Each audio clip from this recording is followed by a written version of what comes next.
সরকার পদত্যাগের এক দফা দাবিতে ছাত্র আন্দোলনের সর্বাত্মক অসহযোগ আন্দোলন কর্মসূচিতে সিরাজগঞ্জের এনায়েতপুর থানার ১৩ পুলিশ, রায়গঞ্জের সাংবাদিক সহ ৬ জন, রংপুর, মাগুরা, লক্ষ্মীপুর, মুন্সিগঞ্জ, নরসিংদী, সিলেট ও বগুড়া এবং ঢাকা সহ দেশের ১৮ জেলায় অন্তত ৮৩ জনের মৃত্যু হয়েছে।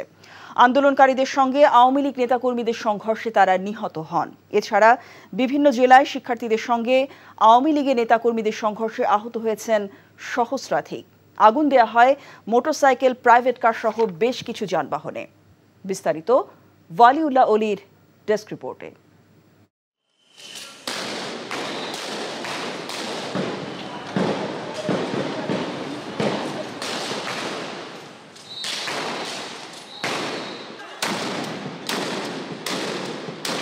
সিরাজগঞ্জের এনায়েতপুর থানায় হামলায় ১৩ পুলিশ সদস্য নিহত হয়েছে বলে নিশ্চিত করেছেন রাজশাহী রেঞ্জের ডিআইজি। এছাড়া রায়গঞ্জের ব্রহ্মগাছা ইউনিয়ন পরিষদের চেয়ারম্যান গোলাম সরওয়ার লিটন, তার ভাই টিটু, ইউনিয়ন পরিষদ সদস্য জাহাঙ্গীর খন্দকার, সাংবাদিক প্রদীপ ভৌমিক, রায়গঞ্জ উপজেলা স্বেচ্ছাসেবক লীগের সভাপতি ইলিয়াস হোসেন ও সাধারণ সম্পাদক আল আমিন নিহত হয়েছেন। বিভিন্ন জায়গায় সংঘর্ষে আহত হয়েছে অর্ধশত।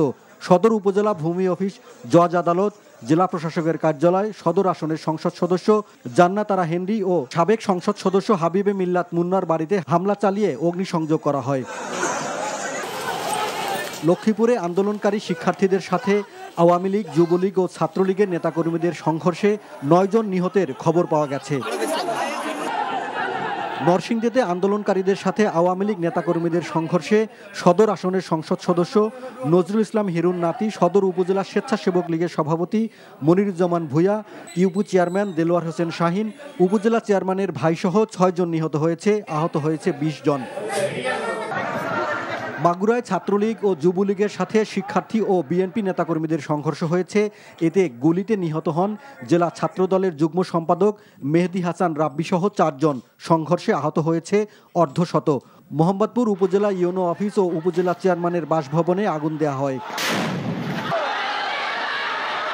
রংপুরে আন্দোলনকারীদের সাথে ছাত্রলীগ, যুবলীগ ও পুলিশের দফায় দফায় সংঘর্ষে পুরো নগরী রণক্ষেত্রে পরিণত হয়।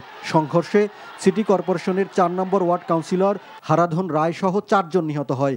এতে গুলিবিদ্ধ সহ ৫০ জন আহত হয়েছে। আওয়ামী লীগ সংসদ সদস্য ডিউক চৌধুরীর বাড়িতে আগুন দেওয়া হয়।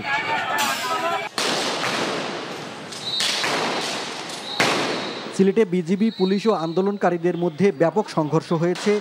আইনশৃঙ্খলা বাহিনীর গুলিতে ২ জন নিহত হয়েছে। ফেনীতে ঢাকা-চট্টগ্রাম মহাসড়কের মহিপাল এলাকায় অবস্থান নেয় শিক্ষার্থীরা। এ সময় আওয়ামী লীগ নেতাকর্মীরা তাদের উপর হামলা চালায়। এতে ৫ আন্দোলনকারী শিক্ষার্থী নিহত হয়, আহত হয় ১৫০ শতাধিক। কুমিল্লার দাউদকান্দিতে আন্দোলনকারীদের সাথে সংঘর্ষে পুলিশের কনস্টেবল সহ ৩ জন নিহত হয়েছে।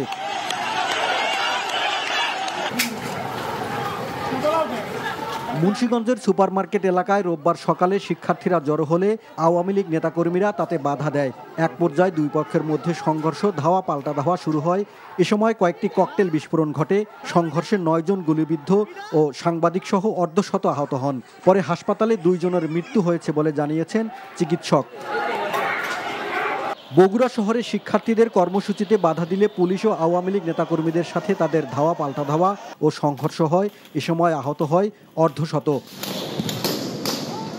ফরিদপুরে শিক্ষার্থীদের বিক্ষোভ মিছিল থেকে আওয়ামী লীগ অফিসের সামনে অন্তত অর্ধশত মোটরসাইকেল পুড়িয়ে দেওয়া হয়েছে। খুলনায় সংসদ সদস্য হেলাল উদ্দিন, সিটি মেয়র তালুকদার আব্দুল খালেকের বাসভবন সহ বেশ কয়েকটি স্থাপনায় ভাঙচুর ও আগুন দিয়েছে বিক্ষুব্ধরা। জয়পুরহাটে সংঘর্ষে স্থানীয় সংসদ সদস্য শামসুল আলম দুদু সহ অর্ধশতাধিক আহত হয়েছেন। কোটা সংস্কার আন্দোলন ঘিরে রণক্ষেত্রে পরিণত হয় ব্রাহ্মণবাড়িয়া। সকালে ঢাকা-সিলেট মহাসড়ক অবরোধ করে আন্দোলনকারীরা। এ সময় যুবলীগ ও ছাত্রলীগের সাথে শিক্ষার্থীদের ধাওয়া পাল্টা ধাওয়া হয়। গুলিবিদ্ধ সহ আহত হয় অর্ধশতাধিক। আগুন দেওয়া হয় বেশ কয়েকটি মোটরসাইকেলে। বরিশালে পানি সম্পদ প্রতিমন্ত্রী জাহিদ ফারুক শামীমের বাসভবন ও দুর্নীতি দমন কমিশন অফিসে হামলা চালায় বিক্ষুব্ধরা।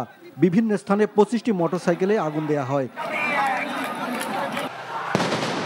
চট্টগ্রামে আন্দোলনকারীদের সাথে পুলিশ ও সরকার সমর্থকদের ব্যাপক সংঘর্ষ হয়েছে। এতে গুলিবিদ্ধ সহ অর্ধ শতাধিক আহত হয়েছে। পুরো নগরী রণক্ষেত্রে পরিণত হয়।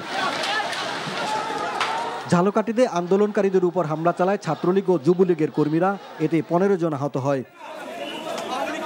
দিনাজপুরে হুইপ ইকবালুর রহিম ও বিচারপতি ইনায়েতুর রহিমের বাসভবনে আগুন দিয়েছে বিক্ষোভধরা। বিভিন্ন সড়কে আন্দোলনকারীদের সাথে পুলিশ ও সরকার সমর্থকদের ধাওয়া পাল্টা ধাওয়া সংঘর্ষ হয়েছে।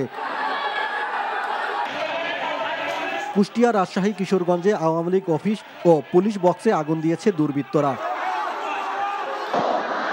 জাহাঙ্গীরনগর বিশ্ববিদ্যালয় সংলগ্ন ঢাকা আরিচা মহাসড়কে বিক্ষোভ করেছেন আন্দোলনরত শিক্ষার্থীরা। এছাড়া গাজীপুর, ভোলা, মোংলা, বাগেরহাট, সুনামগঞ্জ সহ সারা দেশে আন্দোলনকারীদের সাথে পুলিশ আওয়ামী লীগের ব্যাপক সংঘর্ষ হয়েছে। ওয়ালিউল্লাহ অলি, এনটিভি নিউজ ডেস্ক।